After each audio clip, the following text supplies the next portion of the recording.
శ్రీ గురుదత్త. జై గురుదత్త. శ్రీ మహాగణాధిపతయే నమ. శ్రీ సరస్వత్యై నమ. శ్రీపాదవల్లభాయ నమ. ఆధ్యాత్మిక బంధువులకి, దత్త బంధువులకి అంతమందికి కూడా కృతజ్ఞతాపూర్వక అభివందనాలు తెలియచేసుకుంటూ, ఇవాళ మనం భగవాన్ రమణ మహర్షుల వారి యొక్క లీలా వైభవంలో 4వ రోజు మనం ఇవాళ స్మరణం చేసుకుంటున్నాం. ముందుగా అరుణాచల శివ, అరుణాచల శివ, అరుణాచల శివ, అరుణాచల శివ, అరుణాచల శివ, అరుణాచల శివ, అరుణాచల శివ, అరుణాచల శివ, అరుణాచల శివ, అరుణాచల శివ, అరుణాచల శివ, అరుణాచల శివ, అరుణాచల శివ, అరుణాచల శివ స్మరణ. అరుణాచల శివ. వెంకట్రామన్ భగవాన్ రమణ మహర్షుల వారు తిరువన్నామలై వచ్చినటువంటి 2.5 సంవత్సరాలకి, అంటే 1899 ఫిబ్రవరి ప్రాంతంలో అరుణగిరిని అధిష్ఠించారు. అరుణగిరి అంటే అనాదిగా యోగులకి, మునులకి, సాధకులకి, సాధువులకి, సన్యాసులకి, మహర్షులకి నిలయమైనటువంటి శిఖరం. స్వామికి ఈ భూమి మీద ఏదైనా ఆసక్తి, అనురాగం, మమకారం, బంధం ఉన్నది అంటే అది అరుణాచలం మాత్రమే. ఆయన అరుణాచలాన్ని ప్రేమించారు. అరుణాచలం స్వామివారిని ప్రేమించింది. ఈ ఎల్లప్పుడూ కూడా స్వామివారు అరుణాచలాన్ని చేరుకోవాలని ఆరాటపడుతూ ఉన్నారు. అది సాక్షాత్తు ఆయనకి ఈశ్వరుడు, ఆత్మ, గురువు.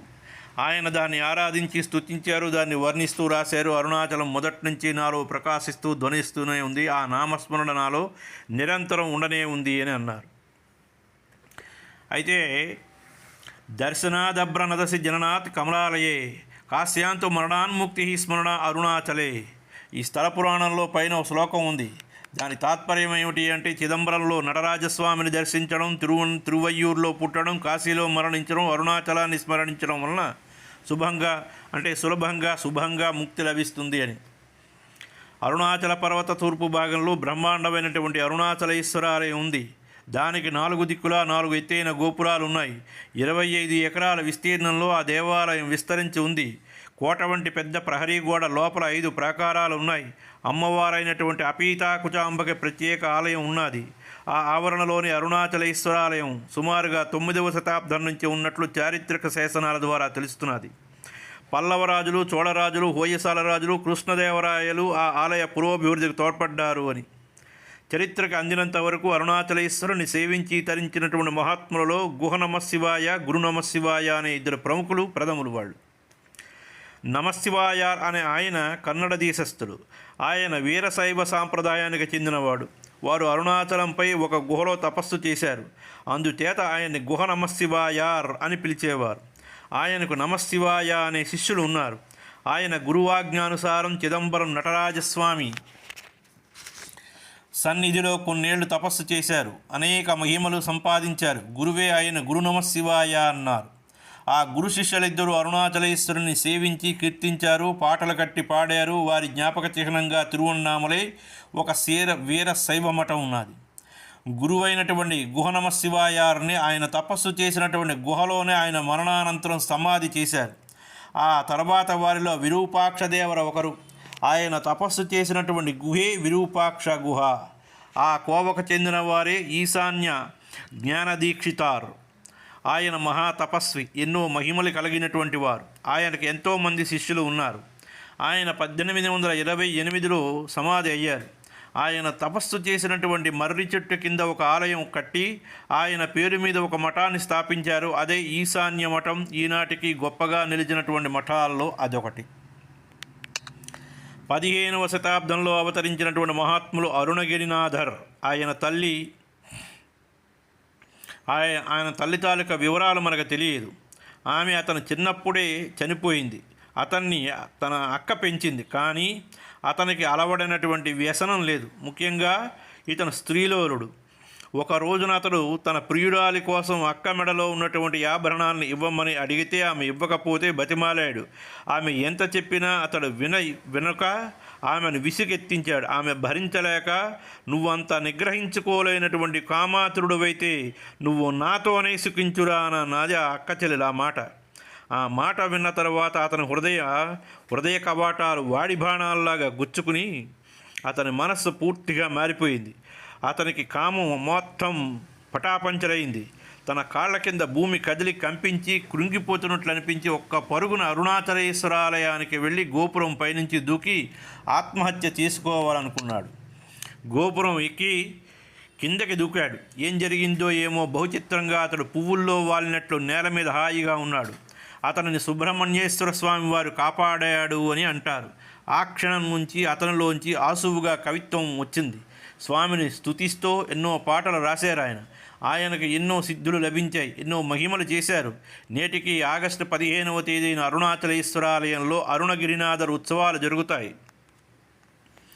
అటువంటి మహత్తరమైనటువంటి అరుణాచలం భగవాన్ రమణ మహర్షుల వారు జీవిత పరిత్యాగ కేంద్రమైంది. ఆయన జీవితం, ఆలోచన, భావన సమస్తం అరుణాచలమే.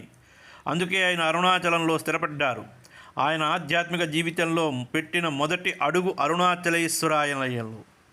ఈ అరుణాచలేశ్వరాలయంలో ఆయన రచనలు చేసింది. అరుణాచలంపై అరుణాచల అక్షరమణిమాల చదువుతూ ఆయన ఆనంద బాష్పాలు రాల్చారు. నిర్యాణం చెందే ముందు అరుణాచల శివ అని నామం వింటూ మరొకసారి కళ్ళు తెరిచారు. వెలుగు రవ్వ మహాజ్వాలలో కలిసినట్లు ఆయన విదేహముక్తులై క్షణాన ఒక అద్భుత తార ఆకాశం నుంచి అరుణాచలం మీద వాలింది. స్వామి తరచూ అరుణాచలం చుట్టూ ప్రదక్షిణం చేసేవారు.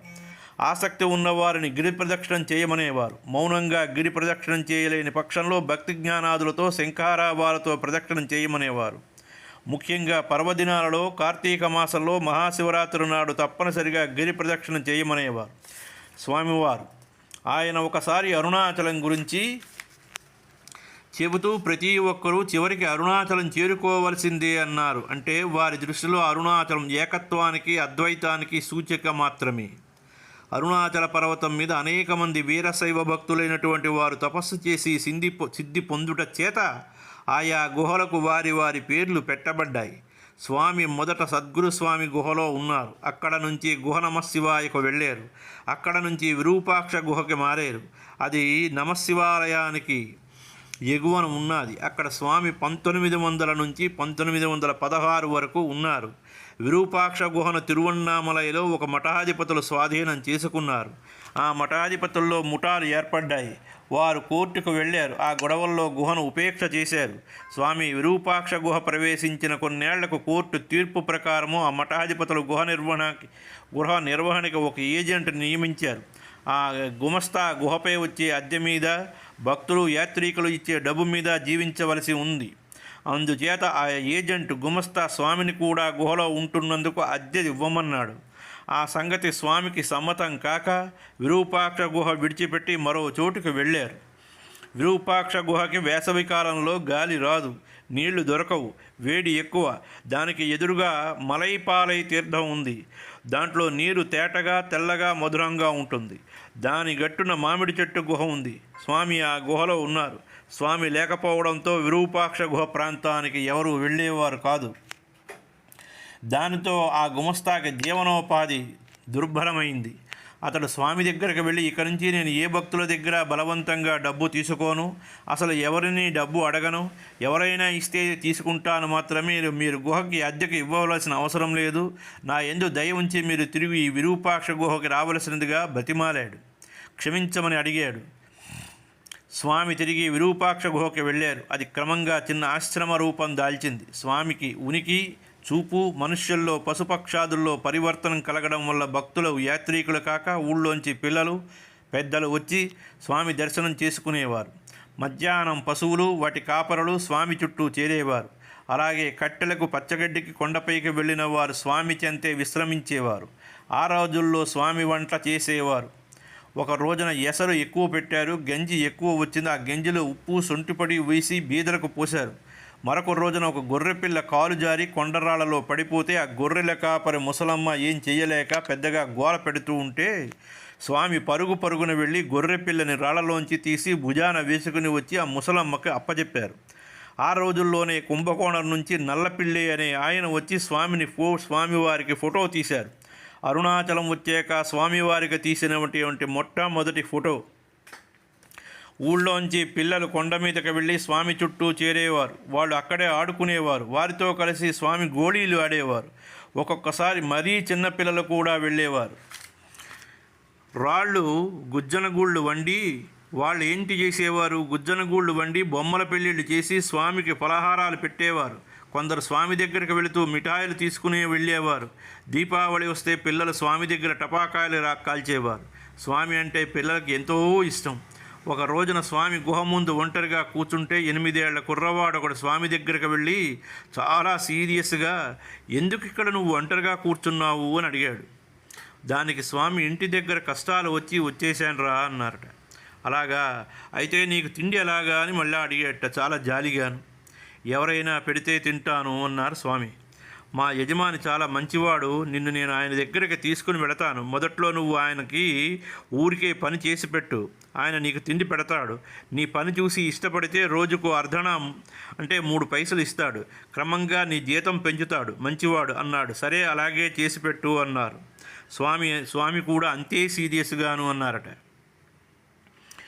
విరూపాక్ష గుహకి కర్ర తలుపులు ఉండేవి. గుహలో ఒకే ఒక్క కుండ ఉండేది. స్వామి అరుణాచలంపై వారం 10 రోజులు అటు ఇటు తిరిగి గుహకు చేరుకునేవారు. స్వామి వెంటన పళనీస్వామి ఉండేవారు. ఆయన దగ్గర ఎప్పుడూ ఒక నోట్ పుస్తకం ఉండేది. స్వామి అనుచరులు ఆ కాగితం చేర్చి ఒక పుస్తకంగా కుట్టి పళనీస్వామికి ఇచ్చేవారు. ఆ పుస్తకాలే పళనీస్వామి ఆస్తి తక్కిన కార్యక్రమాలు వాసుదేవ శాస్త్రి చూసేవారు. గుహనమ శివాయ వద్ద ఉండే ఒక వృద్ధురాలు అరుణాచలం మీద ఆకుకూరలు ఏరుకుని వండుకుని తాను తిని కొంత భగవానికి పెట్టేది. ఒక్కొక్కసారి స్వామి ఆమె దగ్గరికి వెళ్ళి సహాయం చేసేవారు. భక్తులు భిక్ష చేసి తీసుకొచ్చినటువంటి అన్నాన్ని విరూపాక్ష గుహలో ఉండేవారంతా తినేవారు. ఆ సమయానికి ఎక్కువ మంది ఉంటే ఆ అన్నాన్ని బాగా కలిపి పిసికి వేడి నీళ్ళు పోసి ఆ జావ తలొక గ్లాసు తాగేవారు.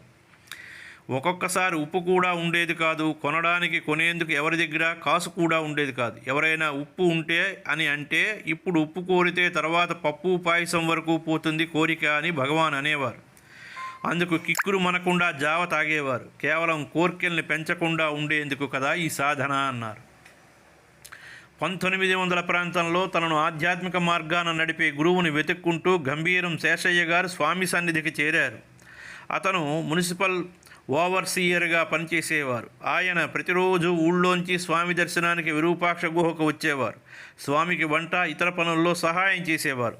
తాను స్వామికి దాసుడనని చెప్పుకునేవారు. ఆయనకి యోగ మార్గం తెలుసుకోవాలనే కుతూహలం ఉండేది. ఆయన వివేకానందుని చరిత్ర చదివి ఆధ్యాత్మిక జీవనానికి ఉత్తేజితులయ్యారు. ఆయన వద్ద ఎన్నో గొప్ప గ్రంథాలున్నాయి. వాటిని స్వామికి ఇచ్చేవారు. స్వామి వాటిని చదివి సారాంశాన్ని చిన్న చిన్న కాగితాల మీద రాసి శేషయ్య గారికి ఇచ్చేవారు.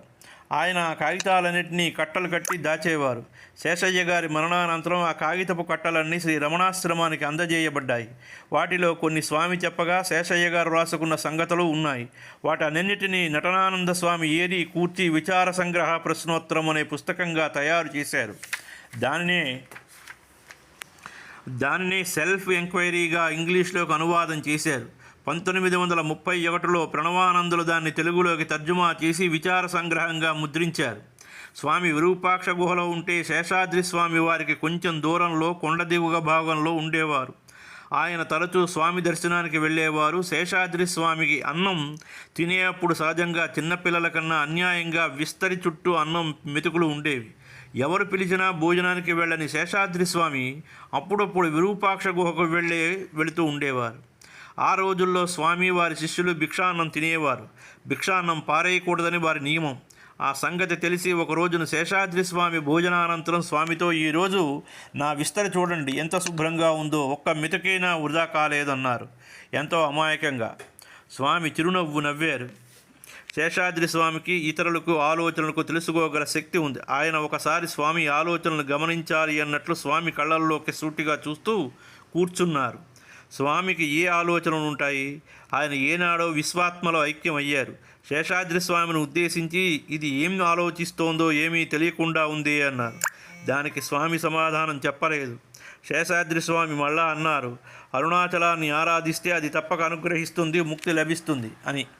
దానికి స్వామి, ఆరాధించేది ఎవరిని అని ఎదురు ప్రశ్న వేశారు. ఆ మాటకి శేషాద్రి స్వామి విరగబడి నవ్వి, అదే స్పష్టంగా తెలియటం లేదు అన్నారు. ఆ సందర్భంలో స్వామి ఏకత్వం గురించి ఎంతో మాట్లాడారు. ఆ మాట్లాడిన దాంట్లో ఎక్కడా దేంట్లోని భిన్నత్వం, వ్యత్యాసం, ప్రత్యేకం అంటూ ఏమీ లేదు. ఉన్నదంతా ఇప్పుడు ఒకటిగా శాశ్వతంగా ఉంది. ఆరాధన, ఆరాధించేవారు, ఆరాధించబడేది అంతా భ్రాంతి, అది తొలగిపోవాలి. సకలైశ్వరుడైన ఈశ్వరుడు ఈ విశ్వమంతా వ్యాపించి ఉన్నాడు, అయినా నిరాకారంగా నిర్గుణంగా ఉన్నాడు. మళ్ళా ఆయనే అనేక రూపాలు ధరించి లోకమంతా విస్తరించి ఏ మార్పు లేకుండా ఉన్నాడు. ఆయనే అసలు పరమాత్మ. అంతా ఆత్మే అయినప్పుడు ఇక ఆయన్ని ఆరాధించి ఆత్మ ఏది అన్నారు స్వామి. ఆ మాటలు విని శేషాద్రి స్వామి యోచించి నేను ఏమీ అనలేను, ఇదంతా అయోమయంగా ఉంది, ఏమైనా నేను అరుణాచలేశ్వరుని ఆరాధిస్తాను అని అరుణాచలం వైపు తిరిగి ముమ్మారు నమస్కారాలు పెట్టి వెళ్ళిపోయారట. శేషాద్రి స్వామి ఏమీ తెలియని వారు కాదు, సమస్త చరాచరాన్ని ఈశ్వర రూపంగా దర్శించినటువంటి మహాత్ములు. కానీ ఒక్కొక్కసారి అలా అమాయకంగా ఏమీ తెలియనట్లు మాట్లాడుతూ ఉంటారు. ఒకసారి నారాయణ స్వామి అనే ఆయన శేషాద్రి స్వామిని అడిగారు, స్వామి ఏమిటి అలా తీక్షణంగా చూస్తూ ఉన్నారు అని. దానికి శేషాద్రి స్వామి, నేను దీన్ని చూస్తున్నాను అన్నారు. ఆయన ఎదురుగా ఒక దున్నపోతు ఉంది. శేషాద్రి స్వామి చూస్తున్నది ఆ దున్నపోతునేను అనుకుని ఆశ్చర్యంతో, స్వామి ఈ దున్నపోతున మీరు చూస్తున్నది అని అడిగాడు. అది ఏమిటో చెప్పు అన్నారు శేషాద్రి స్వామి దాన్ని వేలితో చూపుతూ. అది దున్నపోతు అన్నారు నారాయణ స్వామి. శేషాద్రి స్వామి నవ్వుతూ, అది దున్నపోత, నువ్వు దున్నపోతు, దాన్ని బ్రహ్మ అని అంటూ వెళ్ళిపోయారు. శేషాద్రి స్వామిది భక్తి తత్వం. అప్పుడప్పుడు ద్వంద్వాన్ని అతిక్రమించేవారు. స్వామి సూర్యుడైతే శేషాద్రి స్వామి వారు చంద్రుడే అరుణాచలంలో కొన్నాళ్ళు ప్రకాశించారు. శివప్రకాశం పిల్లి అని ఆయన దక్షిణ ఆర్కాట్ జిల్లా కలెక్టరేట్లో పనిచేస్తూ జమాబందీకి 1902లో తిరువణ్ణామలైకి వచ్చి స్వామిని దర్శించారు. ఆయన విశ్వవిద్యాలయంలో తత్వశాస్త్రంలో పట్టభద్రులు పొందినటువంటి మహనీయుడు. చదువుకునే రోజుల నుంచి ఆయన్ని నేనెవరు అనే ప్రశ్న వేధిస్తోంది. ప్రథమ దర్శనంతోనే ఆయన స్వామి భక్తులై మేధావంతులైనటువంటి రమణ భక్తుల్లో ఆయన ఒకరు.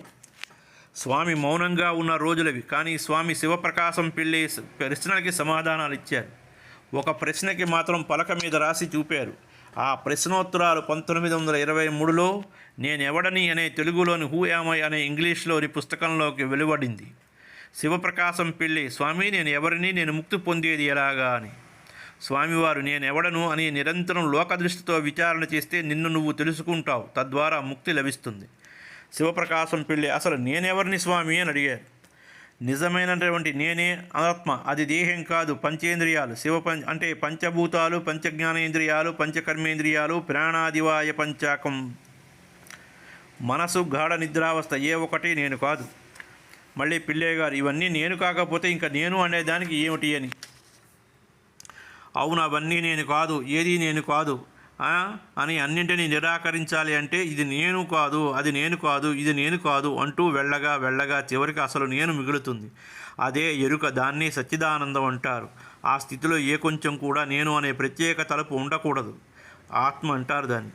ఉన్నది అంటే ఒకటే ప్రపంచం, అహంకారం, దైవం అనే త్రిమూర్తియత్వాన్ని విడిపోయి అనుకున్నట్లయితే అది కేవలం భ్రాంతి అవుతుంది. ఆ మూడు నిజంగా శివస్వరూపం, అదే ఆత్మస్వరూపం అని అన్నారు. అప్పుడు నేనెవడోనని విచార మార్గం క్లిష్టంగా కనిపించడం చేత చాలామంది పదే అదే ప్రశ్న అడగడం చేత స్వామి చాలాసార్లు ఆ సాధనా మార్గానికి వివరణ ఇచ్చి విశదపరిచారు. అందుచేత నేనెవడని అనే విచార మార్గం ఈ గ్రంథంలో అనేక సందర్భాల్లో, అనేక చోట్ల, అనేక కోణాల నుంచి మనం చూపించబడింది. మనలో నిరంతరం నేను అంటూ అవిచ్ఛిన్నంగా ఉన్న లేదో అదే ఆత్మ. అది అనంతరం, అపారం, అఖండం, అవినాశది. దాంట్లోంచి నేను అనే ప్రత్యేక తలంపు, అదే వ్యక్తిగతమైనటువంటి నేను, జీవుడు పుడుతుంది. అదే అహం, అదే జడం కాదు, చైతన్యం కాదు. కానీ అది చైతన్యవంతమైనటువంటి ఆత్మని దేహాన్ని కలుపుతుంది. అందుచేత ఆ అహంలో అటు చైతన్యం, ఇటు జడం రెండూ ప్రతిఫలిస్తాయి. నీటి బుడగగా ఉన్నంతసేపు అది ప్రత్యేకంగా నిలుస్తుంది. బ్రద్దలై నామరూపం లేకుండా నీటిలో కలుస్తుంది. బుడగలు తర్వాత అనంతరం నీరు ఒక్కటే. అవి దానికి ఒకటి సంబంధం ఉండదు. కానీ నీరు బుడగ ఒకే నీరు. శివుడు లేక అంటే జీవుడు లేక అహంకరణ లేక వ్యక్తి నిద్రావస్థలో హృదయంలో ఉంటాడు. వీటన్నిటి గురించి కూడా చెప్పారు. చెప్పిన తర్వాత వీరు స్వామి ఎప్పుడూ ఏదో ఒక గ్రంథం చదవడము లేక వెతుక్కుంటున్నట్లు అరుణాచలంపై అటు ఇటు తిరగడమో చేస్తూ ఉండేవారు. తన చుట్టూ ఉన్న వారికి తాను చదివినవి వివరించి చెప్పేవారు. అప్పుడప్పుడు కొన్ని సంగతులు వ్యాఖ్యలు రాసేవారు. ఆ రోజుల్లో చిదంబరం నుంచి ఒక శాస్త్రి గారు వచ్చి వివేక చూడామని పుస్తకం ఇచ్చి వెళ్ళారు.